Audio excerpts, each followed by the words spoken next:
मिलता है। क्या हुआ मिशिका, आप बहुत उदास लग रही हो। हाँ, मैं बहुत दुखी हूँ। ना खेलने को मिल रहा है, ना बाहर जाने को। सारी मौज मस्ती जैसे खत्म हो गए हो। घर में बैठे बैठे मैं भी बहुत बोर हो गया हूँ। क्यों ना आज हम कुछ नया करते हैं। आइडिया। चलो हम अपने पाठशाला के मित्रों को लेकर निकल पड़ते हैं सुख की खोज में।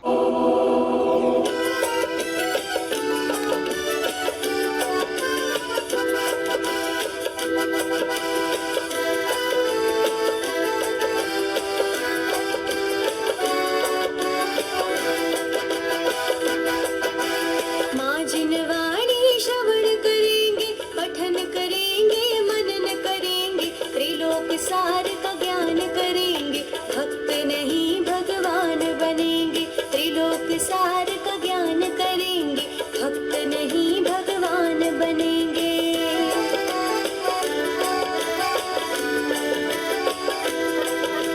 नार की होकर अधोलोक में दुखों से ही त्रस्त रहे, ऊर्ध्वलोक के चकाचौंध से भोगों में ही मस्त रहे। मध्यलोक में जन्म लिया है, मानुष भव को सार्थ करेंगे, त्रिलोक सार का ज्ञान करेंगे, भक्त नहीं भगवान बनेंगे। त्रिलोक सार का ज्ञान करेंगे, भक्त नहीं भगवान बनेंगे।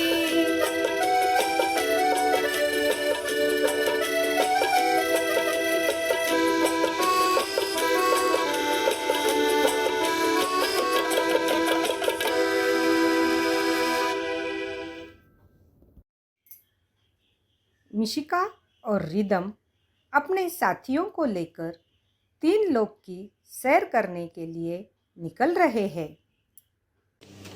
ये है अधोलोक, इसे नरक कहते हैं। यहाँ पर रहने वाले नारियों से पूछते हैं, क्या आप सुखी हो? क्या यहाँ पर सुख है? नहीं नहीं, हमें तो एक क्षण के लिए भी सुख नहीं मिलता। भूख लगी तो खाना भी नहीं मिलता, और प्यास लगी तो पानी भी नहीं मिलता। ठंड और गर्मी इतनी है कि पूछो ही मत। इतना ही नहीं, वहाँ की भूमि, पेड़, नदी बहुत दुख देने वाले हैं। क्या बताए, हमने बहुत लालच, क्रोध, अभिमान और बहुत सारा परिग्रह किया है, और हमेशा बुरे कामों में मग्न रहे, इसलिए हमें ये दुख सहन करने पड़ रहे हैं।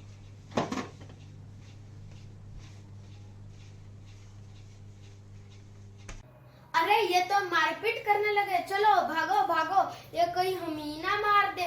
नरक में तो दुख ही दुख है, यहाँ पर हमें कभी भी नहीं आना है। आगे चलकर देखते हैं मध्य लोक में हमें कोई सुख मिलता है क्या। ये है मध्यलोक, यहाँ पर मनुष्य और तिर्यंश साथ में रहते हैं।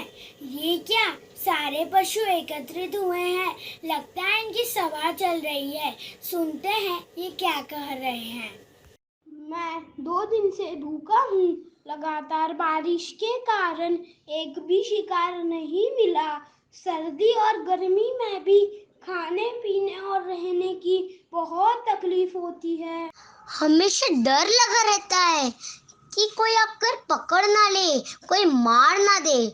हमारे बहुत से साथियों को तो अपने शौक और फायदे के लिए पकड़ कर रखते हैं, पिंजरे भी बंद करके रखते हैं, और उनसे कई तरह के खेल करवाते हैं। बैल, ऊंट, घोड़ा आदि मित्रों को तो कितना ज्यादा वजन उठाना पड़ता है। मनुष्य अपने रहने के लिए और सुख सुविधाओं के लिए जंगल और पेड़ काट रहे हैं।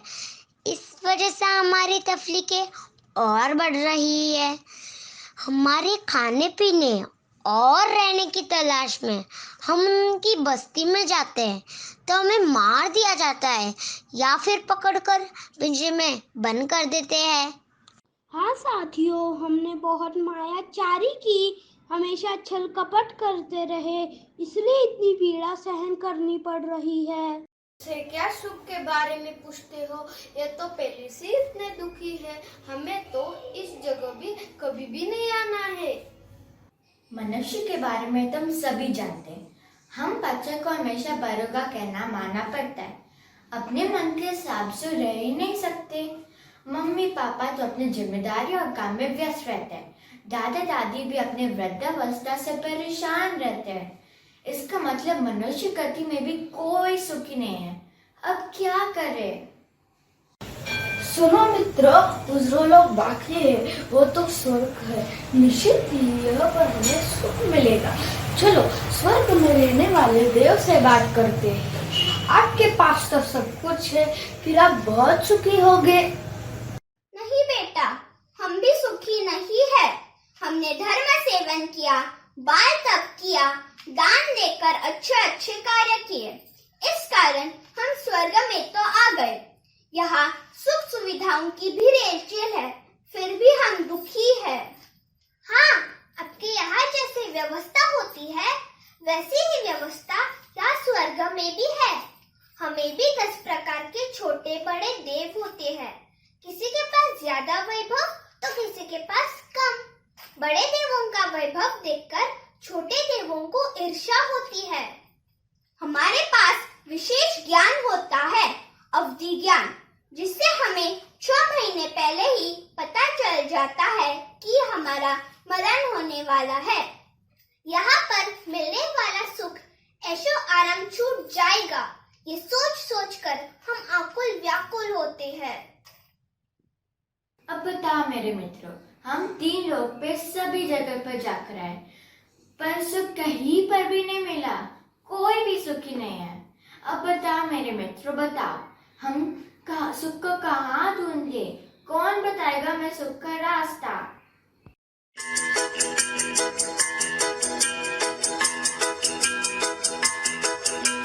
चार गति के पार से सिद्धों का संदेश ये। चार गति के पार से सिद्धों का संदेश ये। चेतन आत्म को ध्याना, परमात्म पद पा जाना। यह पर्याय सफल करना, सिद्ध शिला पर आ जाना। चार गति के पार से सिद्धों का संदेश ये। चेतन आत्म को ध्याना, परमात्म पद पा जाना। यह पर्याय सफल करना, सिद्ध शिला पर आ जाना।